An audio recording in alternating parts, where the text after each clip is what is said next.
After the form design phase, the BIM modeling starts. In this part, a 3D model was needed to visualize the details. Also, this model would be used to extract essential data for the fabrication and assembly process. Modeling of a freeform structure always has its own complexities. In this project, some of the most important challenges were finding the optimum node size and also the proper node orientation in 3D space.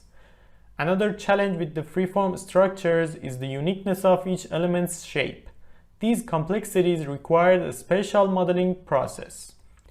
So we developed a digital design workflow in a parametric modeling platform known as Grasshopper. This digital workflow fully automates the modeling process and delivers the required outputs instantly.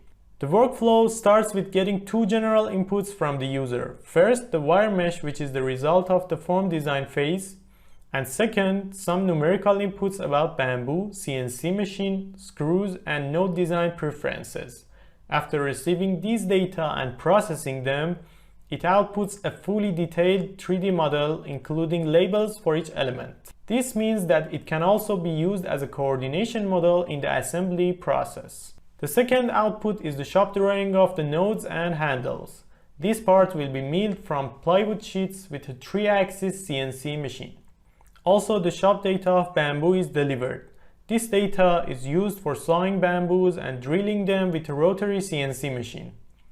And the last output is the numerical statistics about the BIM model, like elements count and length.